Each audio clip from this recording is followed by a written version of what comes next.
Alright, man.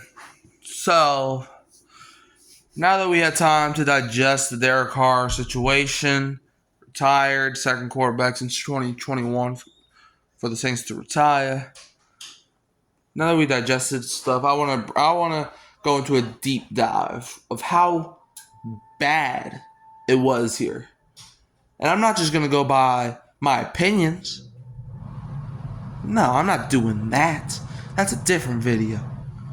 I'm going by the game by game logs. Now, I don't have the stats in front of me, but I got the games in here, in this brain. He gets signed 2023, week 1 against the Titans. The Saints win 16-15. And look, you never apologize for how you win in the NFL. That's something you absolutely do not do. However, this man had a cool touchdown to Shaheed, and he did end the game. He had a solid game that day. Yeah, alright, I'm back. But yeah, he had a solid day that game. He had a solid game that day. Week 2 against the Panthers, another solid game. But then that's when it started. Week 3 against the Packers. Saints up 17-0. He gets hurt. But the thing that, I don't know if this affected him, but after that injury, he was scared to put the ball downfield. Because then week 4 rolled, and also the Saints lost that game, by the way, just saying, 17-0 to 18-17. Week 4 against the Buccaneers. Derek Carr decided he was going to play with a busted shoulder. I think it was like an AC joint that he busted up. Should I remind y'all how that game went? Not only did we lose 26-9, but Alvin Kamara broke the record. Not a good record.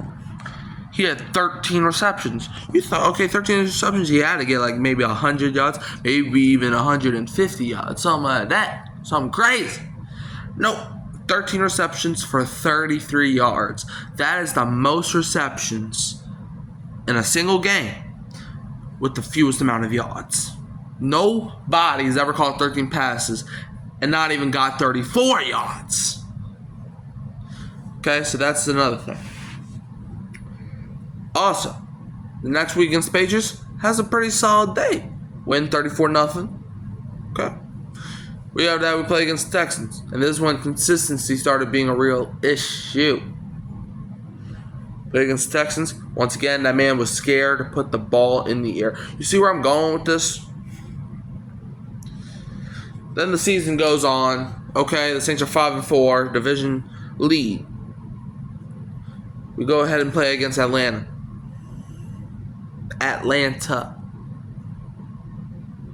Not the Buccaneers, not the Chiefs, not the Broncos, not the Raiders, not the Bills, not a random team. The Falcons, a team that you cannot lose to. Not only did he lose, but this man not only threw a pick 6 in the first quarter in the red zone, but he proceeds to smile in the face of Jesse Bates. You don't do that down in New Orleans. You don't do that. In fact, that's what pussies do. You don't do that. Not in this city. So yeah, that happened. Then Derek Carr refused to take accountability. And then the Saints finished 9-8 after getting beat down by the Rams. Also a thing, he refused to show up in the first 3 quarters. And then he always made a fluky comeback. Now I see why this man has the record for the most comeback drives. Now I see why.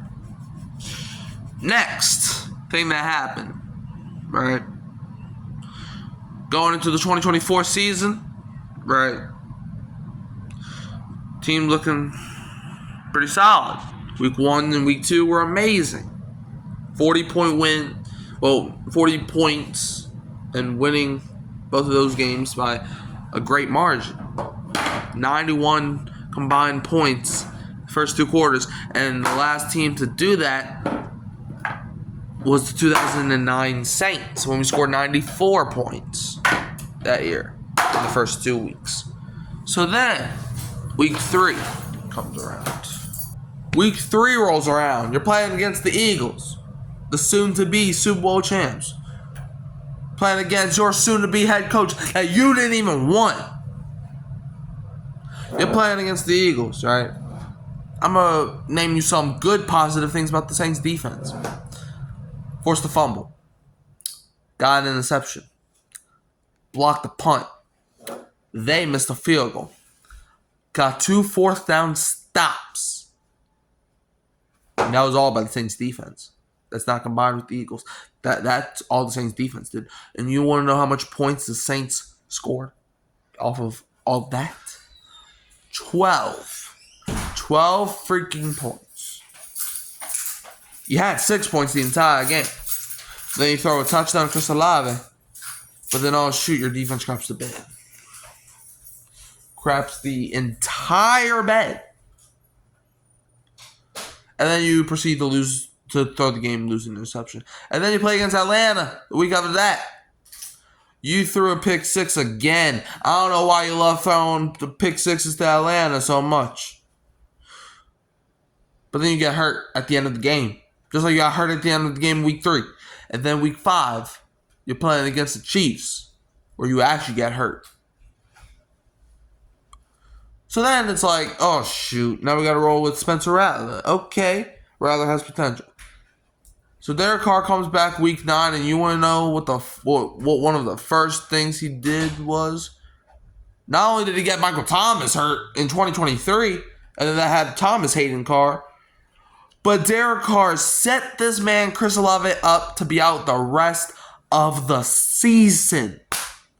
The season. He threw that ball right where Xavier Woods could knock the brains out of Chris Olave. And it's like, oh, shoot, bro. Why? So then we were without our number 1 and number 2 receivers. Because Shaheed got hurt back in like week 6 or week 7, something like that. So then it's like, oh, shoot. We're cooked. Like, we're deeply fried. We're 2-7. 7 straight losses up to this point. And then, okay, you beat Atlanta. Not to mention the Saints end up firing Dennis Allen after the Panthers game. And you want to know who the first person he gave credit to after the win against Atlanta? Dennis Allen. Huh? Dennis Allen. He gave credit to the man that burned the team down. DOWN in all capital letters. Then you play against the Browns. You needed Taysom Hill to save you. Play against the Rams, you fumbled the ball. You fumbled the ball at the end of the game. At the end of the game, man. At the end of it. And then you play the Giants, where this man dove on a chance. He didn't even get the first round, I don't think. This man went skydiving and gave himself a concussion. And then he was out for the rest of the season. Saints go 5-12. So what happens at the end of the season? Or after the season, I should say. Derek Carr said he refused to take a pay cut, but then said he would restructure his contract. That he ends up doing. And then he got mad that he restructured his contract. So then he started making this rumor that he has a shoulder injury. Right. Shoulder injury. So you have a shoulder injury this whole time. Why are you playing? You chose to play. Dennis Allen gave you an option. And yes, I said Dennis Allen. Because this wasn't something new. This was something that happened in 2023. Back in that Packers game. Dennis Allen gave you an option. But you chose to risk your health. So, what happens now? he makes a Carr review video. By the way, the Saints hired Kellen Moore back in February, and he didn't even meet.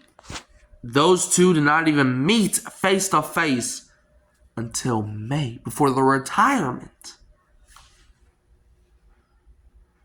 Like, what?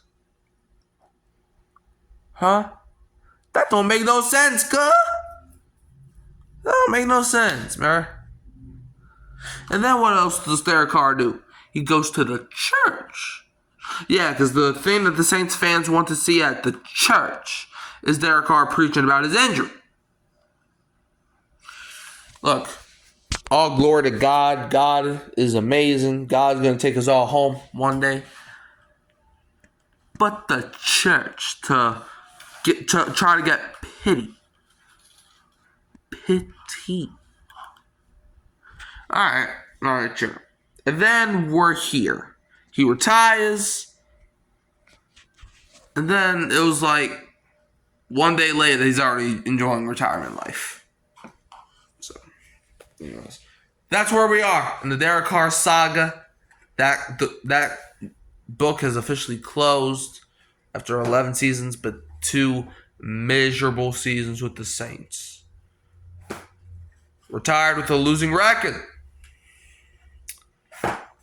He was no better than Andy Dalton. He had 40 touchdowns. Yes, he did. You know why he did? Most of those touchdowns came in the fourth quarter when we were already down 30 points. So, yeah, let me know how y'all feel about this video, man. Do you all agree with my takes? Let me know. Like, subscribe, share, turn the bell on so you don't miss another upload. You can always find me at Hurricane Mike, Kyle Phelps, and Keeping It Real Who Dat Sports Podcast. And leave you as always with the Who Dat, and don't be a fail cons fan.